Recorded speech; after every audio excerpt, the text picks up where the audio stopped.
Hello, everyone, and welcome back to From the Depths, Ashes of the Empire campaign with me, Zakarko. We've moved forward into the Onyx Watch territory just a little Yes? bit, and we brought On in my some way. Quetzalcoatlus. Now, On Quetzalcoatlus my is a way. type of pterodactyl, or, well, a type of pterodon. It's not a pterodactyl. Pterodactyl is also... Who cares? That's not important. What's Yes? important is me and the boys were hanging out in Discord. They were playing Ark. I was working on the bomber. When we ended up, they were making fun of the Quetzalcoatl in game, and they said something which I just couldn't forget. And oh, hang on, I'm gonna go around real quick and get rid of those obnoxious green warnings. But anyway, the Quetzalcoatl, it's the biggest thing that really shouldn't fly. I just kept thinking that as I was building this. Given that it's right up there at the absolute maximum of the volume limit for the Ashes of the Empire campaign, I feel like this is an appropriate name for it, and any smaller craft that I end up making can also be named after other pterodons. So, yeah, it opens up some room. We can give it some friends, some smaller friends. But yeah, we're going up against. We're blah, blah, blah. Taking this one on with Vanity, taking on another Rhino that has been sent to us alongside the viewer submitted craft. Not sure how many bombing runs this is going to take. The Quetzal does have a pretty big vulnerability up in the nose. I found that it was getting shot generally all across the craft and usually not in the center middle portion. So I ended up putting the AI there. So anything with really high tracking guns can actually one shot the Quetzalcoatl, headshot it, if you will. But yeah. Now, unfortunately, when I was splurging money on my PC, I did not ever think that I would need a capture card. I had no intention of doing this way back a couple years ago. So unfortunately, I don't have a capture card. One thing that I'm going to try to be doing to get higher quality out of the videos, you may have noticed I've slowed down the in-game, and then I'll speed it back up in the editor. This is I'm a lot more, yeah, I'm hoping to get a much better footage this way. Anyway, we got the first bombing run of the Quetzalcoatl coming in. Oh my god, we got two drilling in from either side. Unfortunately, it's still very much integrated mode. We're on 10% speed, and oh my god, did we just one tap this thing? And I got an achievement. We killed the Rhino with our Alpha Strike alone. Only two Quetzalcoatls were needed. Oh man, oh that was brutal. Yeah, I just got the first strike achievement for destroying 500 volume per second in a campaign mode. Alright. A little while later, we've got another fight going up. We moved up a little bit with the viewer craft. We've got the bombers in here again. We are going after a vehicle that's called an Oxen. I haven't seen it yet, and it's got two cannons defending it. This is the force that's guarding this. Oh my. What's going on here? Game? Calm down. Calm down, game. It's okay. It's okay. Alright. Anyway, yeah, this is what's guarding an Onyx Watch resource zone. We got some pretty standard cannon fortresses looking things over here. Very, very nice. And then we've got an oxen over here. Has a giant. Oh crap! Oh, what's this called? A plow? Is plow the right word? I'm not sure plow is the right word. You definitely could call this a plow, but it's not the word that I was looking for. Anyway, it's also got a whole bunch of cram cannons on it. Looks like it's got material gatherers on the back of the plow. It's kind of an interesting idea. Ooh. Oh, I really like what they've done with these treads, actually. Yeah, I really like the look of that. Very cool. It's the little things. Anyway, after I was done just staring at it, all right, I just gave some craft some orders.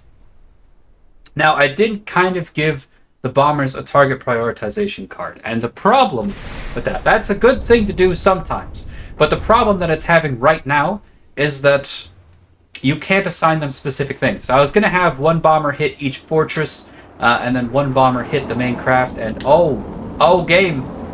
Oh, game. Oh, that was real lag. Big missiles coming in from the line. Ah, man. We kind of lagged through the first big hit. However, it looks like our other bombers are coming in with... and they miss. How do you miss? Oh, man. They missed. Anyway, it looks like some of the Super Makos have been going to town on these cannon fortresses. They're also flopping around. Alright, anyway, what's going on with the Oxen? The Oxen's probably going to be fine until one of those lines up another bombing run on it. It's got to be said Engaging now. That one little Super Mako is really trying to stay airborne despite missing his main rotors. Kind of impressed. You know, normally when I make planes, they have a real hard time actually going up, but this thing is just... It's like it's swimming. It's like the sky is his ocean. There he goes. Little fishy. Fly, little fishy, fly! Anyway. What am I saying? Who knows? But we brought 3 Quetzals in to fight another Longhorn. This happened almost immediately after we got attacked by another Longhorn. Just taking a look to refresh people's memory on what the Longhorn is. It's got some APS, but they're not really a problem. Namely, it has 6 giant missiles. Now, these giant missiles, as far as I'm aware, don't actually have thrusters on them. They're kind of just launched up into the air, and then they slowly glide down. And they have fins on them, but they don't have thrusters. So they'll guide themselves towards stuff. But, you know, that's one way to do bombs. The other way to do bombs is kind of like this.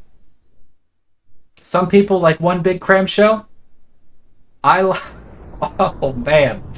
I like that way. It's got to be said. You know, everyone has their preferences, but that was beautiful as far as I'm concerned. We got another volley coming in.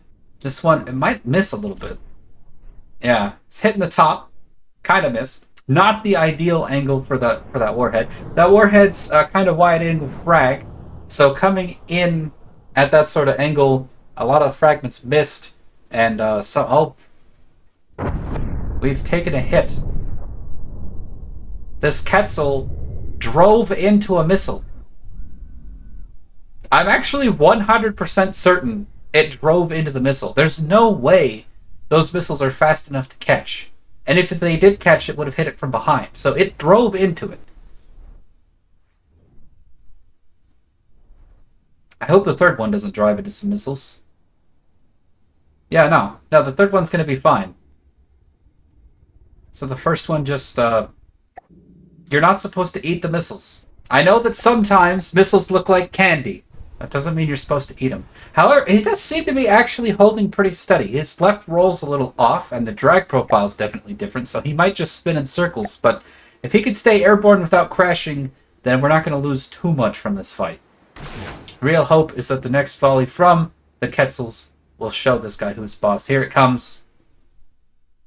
Like a swarm of angry bees. It's going to miss. It's, well, not really. It's kind of hitting. Oh, it's hitting. Oh, it is big. Oh, it's really big. Oh, it chain reacted the APS. Oh, get wrecked. Yeah, when you make an APS, it can be a real big liability. You want to make sure that your APS is perpetually almost out of ammo. Otherwise, it's extremely volatile. And this one's gonna miss.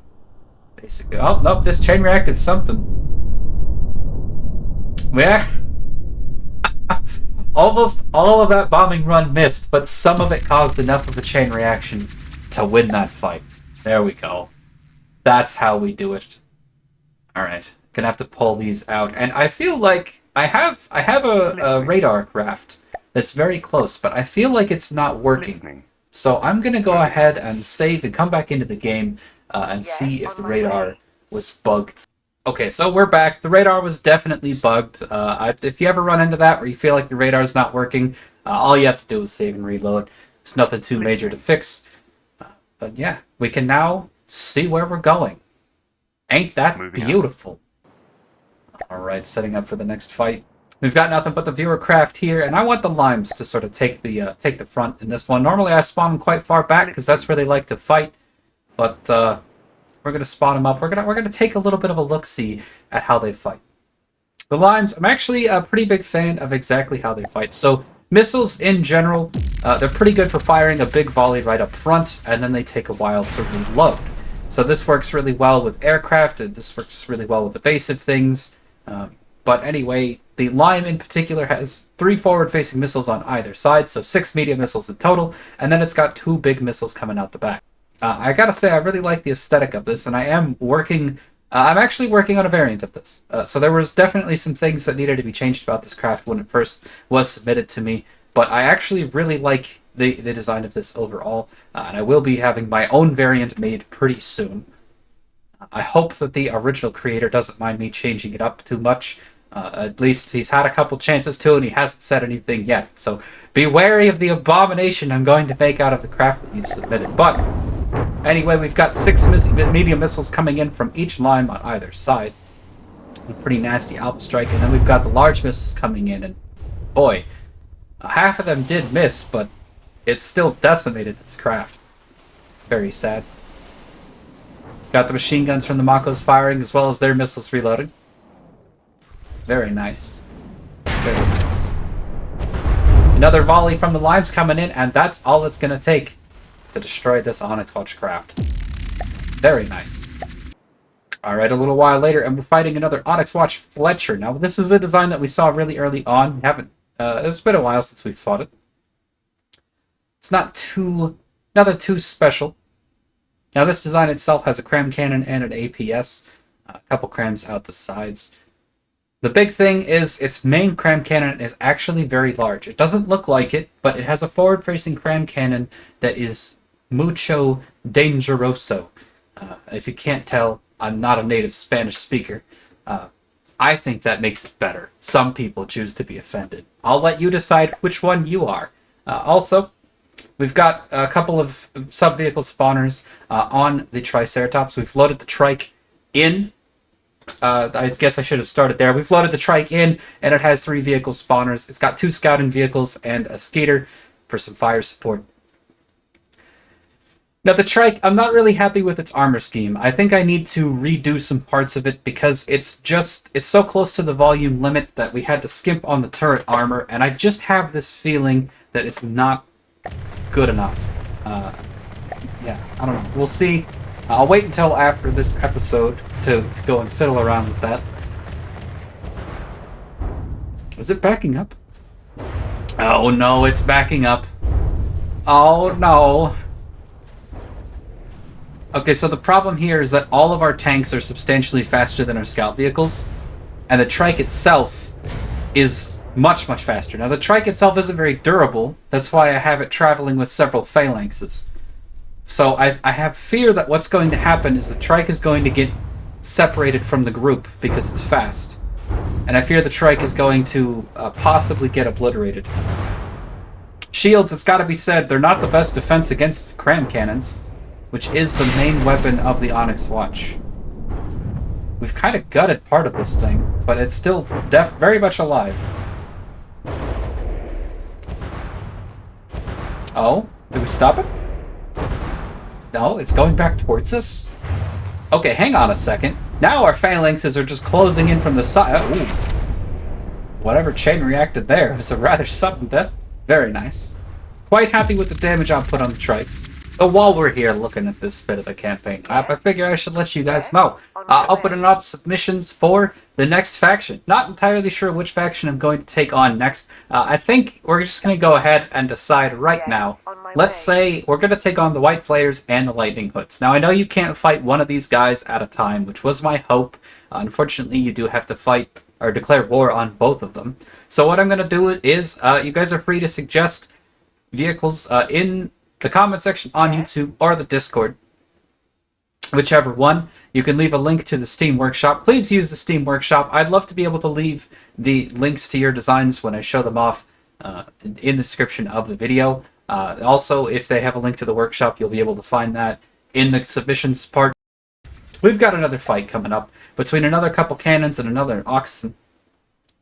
We've seen this group of enemies before, but we're going to take it on with a little bit of a different force on our side. We've got a couple of scouts, a trike, and 3 phalanxes. Now, the trike itself, I'm not happy with its defensive scheme. I may have mentioned this already, but I'm a little concerned that something is going to take out our trike. Really, all we needed was to have the scouting vehicles that the trike has brought with it to make sure that the phalanxes are good. So I don't think we're going to lose this, but I definitely think that the trike needs to be careful. I also had a bit of a hunch.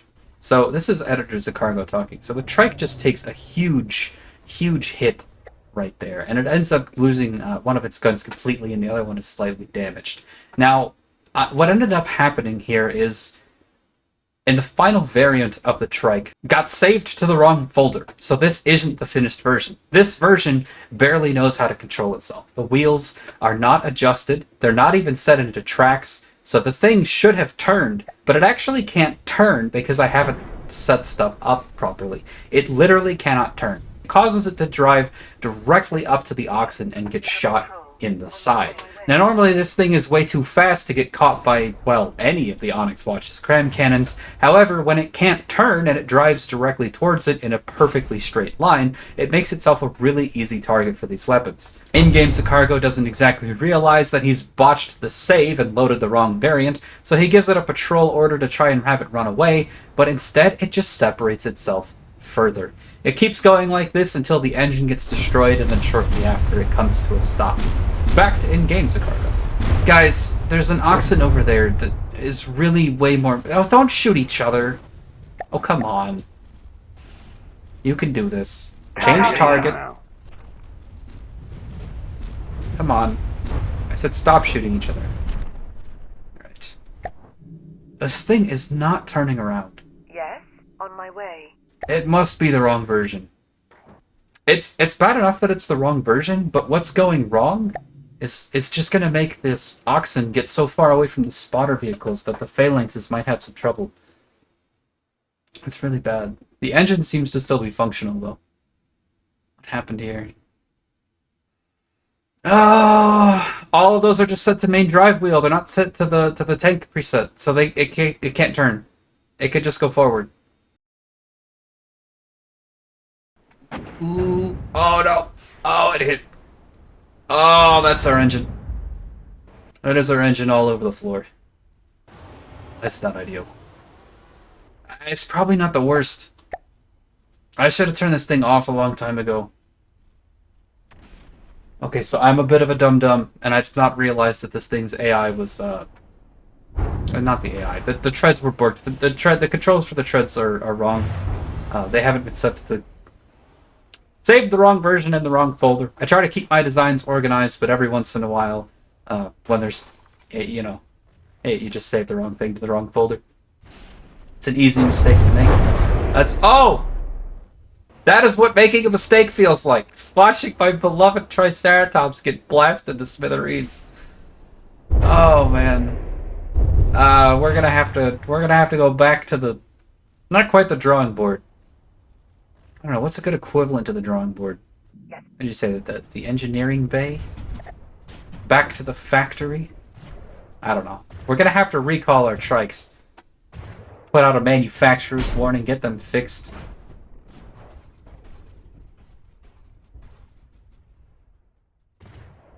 Alright, so you may have noticed we sped up what's going on a little bit.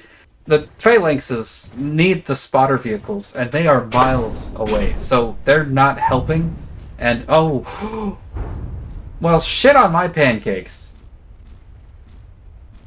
That is not chocolate chips on those pancakes. Oh, that is unfortunate. Okay, we have one phalanx down. I think another phalanx is still in the fight. Yeah, he is. He's just very far away. Alright. Well, we're not out of this yet. The phalanxes are closing distance on it, especially from 2 different angles. Shouldn't take them too long to get in range. Now, the phalanx is very, very durable. They do have that potential to get one shot with those lucky cram hits, but I think they should be able to catch it.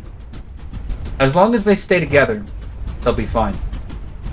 It's going to employ a little bit of StarCraft micro. So anyone who's played StarCraft knows that when you have a unit and they're injured, you want to move them to the back of your forces. And the reason is they still do 100%. They might only have 20% HP, but they deal 100% damage. So what am I doing? I'm telling my units in front to stop and let the full health ones get into the front.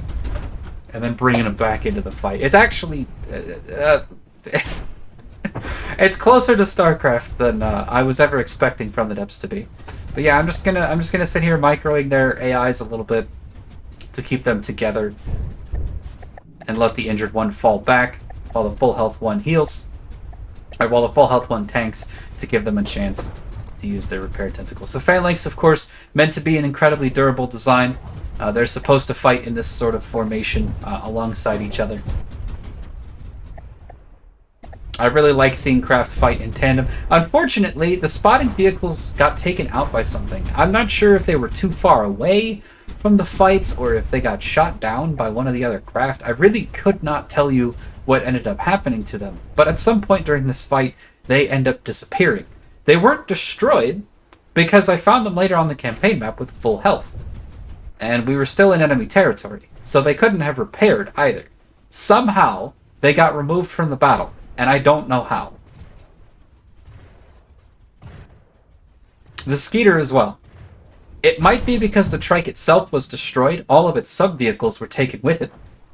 Scouted vehicles were, of course, sub-vehicles to that trike. That's the best theory that I have right now. But it's a little unconfirmed. But eventually, these phalanxes do wear it down. These things are built for endurance fights. They're built to be the front line.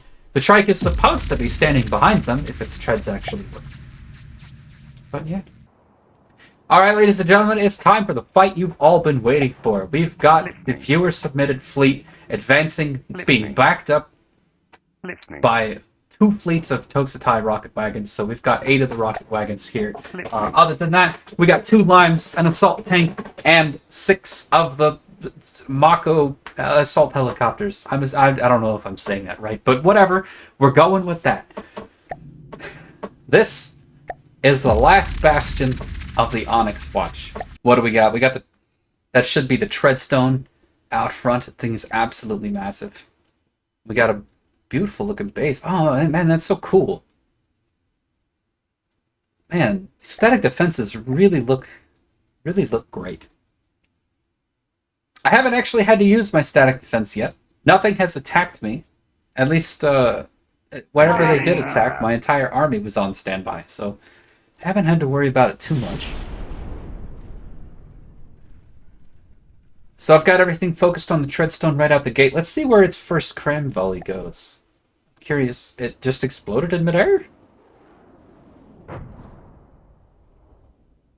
That's interesting. I wonder why its volley exploded in midair. Perhaps it has altitude fuses and it was firing at some of our aircraft. You know, I'm still not... That doesn't sound right to me, but, you know. Oh, man, the missiles. It's got to be said, there's a lot of missiles. Okay, somewhere in here is the... Oh! Big missiles. Coming in from the line. Super Makos have gotten in close. They're drawing the attention of its smaller guns. They're taking a bunch of damage, but they do have repair tentacles on them, so they'll keep each other alive and in the fight, as long as they don't get completely obliterated. Vanity Assault, or Vanity Armaments, I keep getting that name twisted up. Taking a volley of cram shells to the face. The armor scheme on this thing is very good, however. Just taking a quick look. Yeah, it seems like the thing is still fully functional. It didn't lose anything there, just some of its outer plating. If it takes another hit there, it might be a little bit sad. I think the laser system is behind the armor there.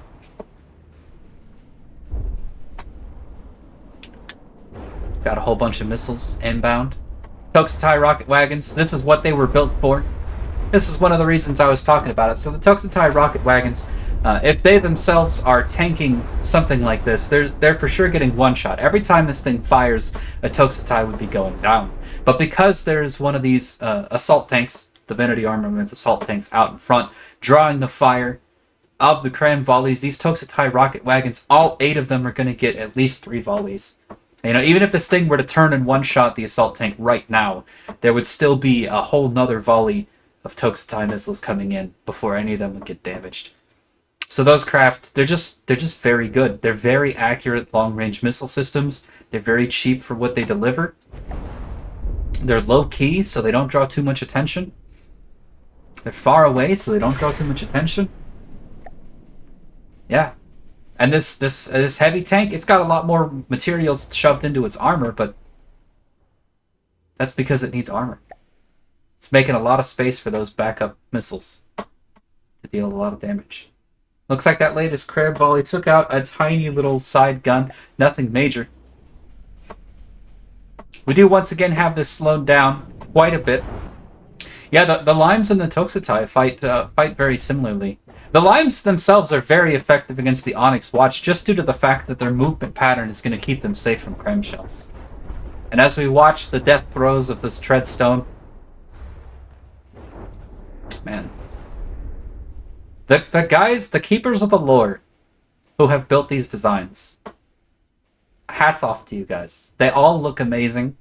I have a tough time building designs that look good with no constraints, but then you guys are like, they have to be so-and-so and look so-and-so with this color scheme and this armament and this style and so on and so forth. And they still all look amazing. Well, ladies and gentlemen, boys and girls, as we mop up the rest of these, don't mind the fact that that's a factor. This definitely isn't a war crime, and those are definitely skyfish. Okay? Just ignore them. This is the defeat of the Onyx Watch. This right there. As we watch our beautiful skyfish flip-flop back and forth. That is the last thing that any of the Onyx Watch will ever see. Is a... Oh, what am I saying? Alright, whatever. Doesn't matter. So, I'll go ahead and give you a heads up. I'm going to be changing some of the way that I'm producing some stuff. You might have noticed that this episode is a little longer. I just couldn't find stuff to cut from this, and I wanted this episode to be the end of the Onyx Watch. I'm going to be releasing one video a week per different series that I'm doing, and I'm going to try to start a couple of different series. If you do like one series in particular, or you want me to keep doing something, be sure to like, subscribe, comment, and all that stuff on those videos. It helps me figure out which series to prioritize. So I've started a Mountain Blade one. Might get into some other series, and whichever one is getting the highest traffic is going to be my first priority, followed by the second, and so on. So I've been Sicargo. This has been fun, and I'll see you next time with more From the Depths. Bye-bye now.